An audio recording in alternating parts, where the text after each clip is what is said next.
Welcome to Beyond the Last Voyage series, the podcast that takes you behind the scenes of some of the most complex and courageous operations in the maritime world.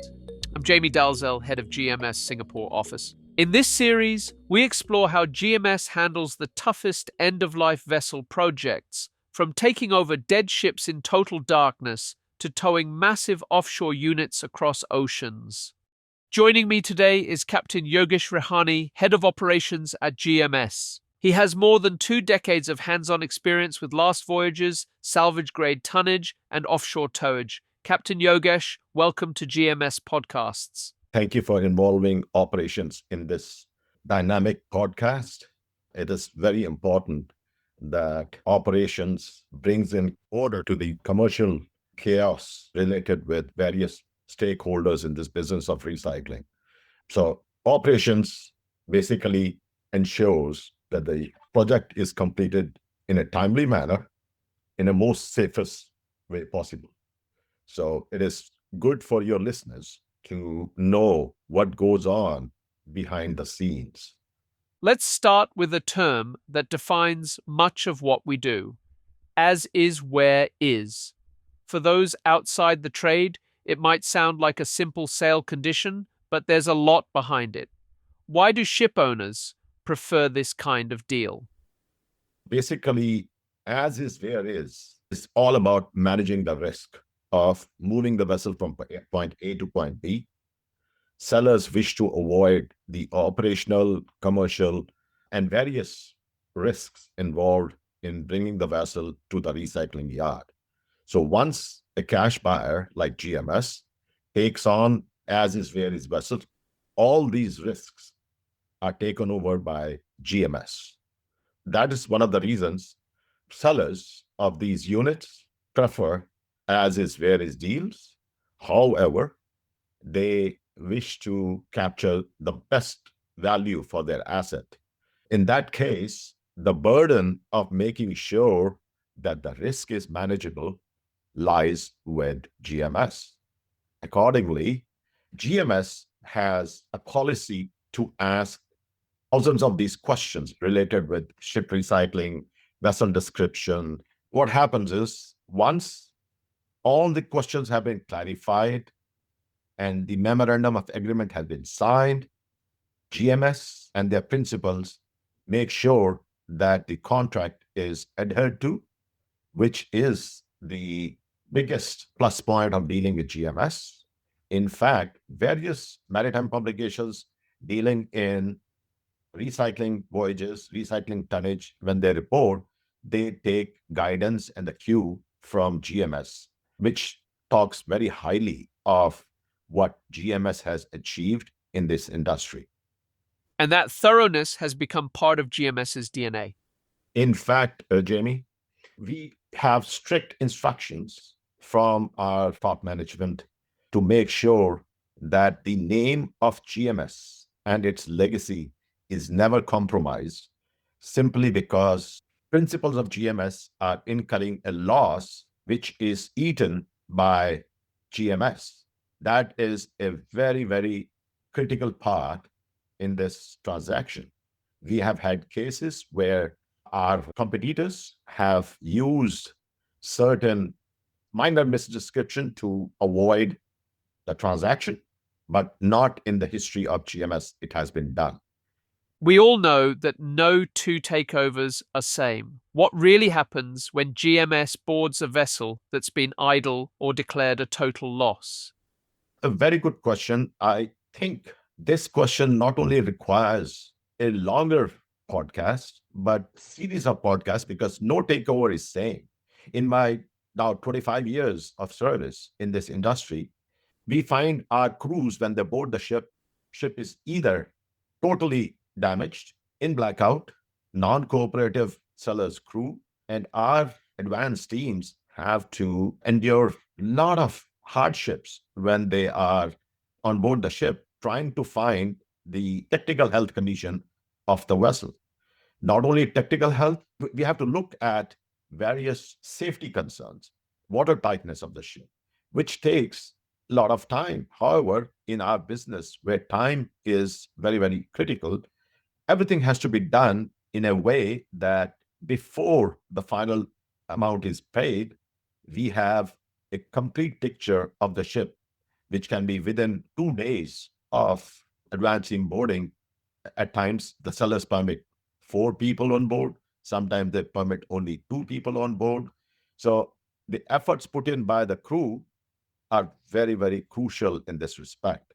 Now, this is basically for under-owned power ships. But if you look at under-tow ships, we have to be very, very careful to see whether our crew can pinpoint what needs to be done for towing the ship, which can vary from location to location, which can vary from weather conditions, which can vary from marine warranty surveys, which can vary from underwriters' requirements. So everything has to be done by the 2 people or 3 people on board as advanced team to come up with solutions. And this is the reason we always try and use ongoing crews on board the ships, because they are so much experienced in these kind of voyages. If I remember correctly, there was a remarkable case involving a cruise ship with a flooded engine room, wasn't there? Can you explain more about your experience with that? I clearly remember there was a ship lying in Bahamas, which was fully loaded up with passengers. And while they were coming out of Bahamas, they hit rocks on the breakwater, and the entire engine room got flooded up to the level of generator level. So we took over under tow voyage. But then we decided, because the weather had changed and the underwriter was a bit reluctant to allow the vessel to go under tow, we decided to repair the entire engine room, change all the cabling. We cleaned up the machineries, we cleaned up generators, we cleaned up motors, tested the continuity of all the electrical connections, and moved under own power from Bahamas to the recycling location in subcontinent. In that situation, the seller was a bit reluctant for us to go under own power because the ship was declared CTL, and they didn't want to see that the ship was steaming under own power. However, there was nothing preventing us from going under own power. After spending large amount of money, we went ahead and steamed under own power without any issues. You also handled a tanker that had been idle for more than a decade. Can you tell us about that? Jamie, yes, there was this tanker which was lying off west coast of Africa, lying in cold condition. So we went on board. It took us a while to get a grip on the technical condition because it was entirely dark. However, we managed to get the system up and running from bottom up, including the inert gas generators and all that. So we consumed a lot of time and money, but we steamed under own power from West Africa to subcontinent, which even the seller himself was a bit surprised that we managed to steam the vessel under own power after this has been lying idle for such a long time. That's an amazing story. Sometimes the challenge isn't time, it's damage, fire, explosion, or collision. How does your team in GMS manage such situations? I think everybody can handle the vessel, but to assess the risks involved is the expertise of GMS. We have had cases where the vessel was fire damaged, explosion, even the hull portions missing from the ship, vessels which collided. So GMS has had a wonderful technical team, operational team, which goes on board and assesses what needs to be done to make sure that the vessels are made watertight. And even if certain vessels which cannot be made watertight because of the extensity of the damage, so we go through the process using naval architects, outside naval architects, to see what is required to proceed with the voyage using ballast as a countering factor from delivery location to the recycling yard in subcontinent. Collisions have been dealt with where there was a vessel in Philippines which had a severe collision damage, but it was loaded. So we managed to offload the cargoes, prepare the vessel for towage, and we managed to deliver the vessel to subcontinent safely. These are the factors. Like explosion. We have had tankers which exploded with main deck totally out in the open.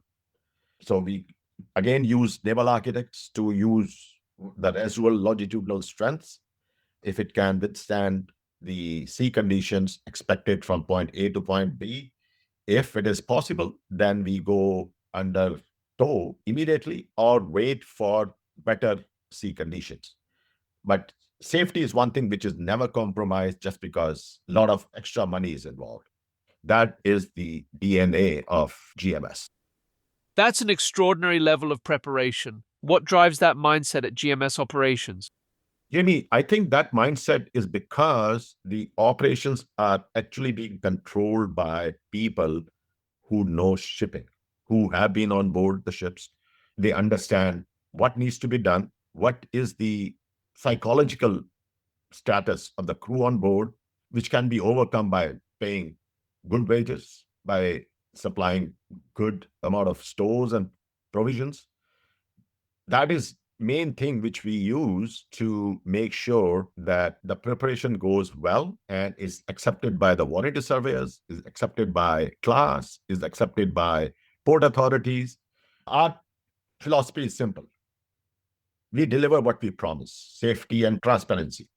Experience has taught us that reliability is what ship owners truly value. Thank you, Captain, for your insights. From dead ships to fire-damaged hulls, GMS's operational strength lies in preparation, precision, and discipline. In our next episode, we'll go offshore and explore how GMS handles the giants of the sea, FPSOs, FSOs, and rigs, and brings them home safely. I'm Jamie Dalzell. You're listening to Beyond the Last Voyage. See you next week.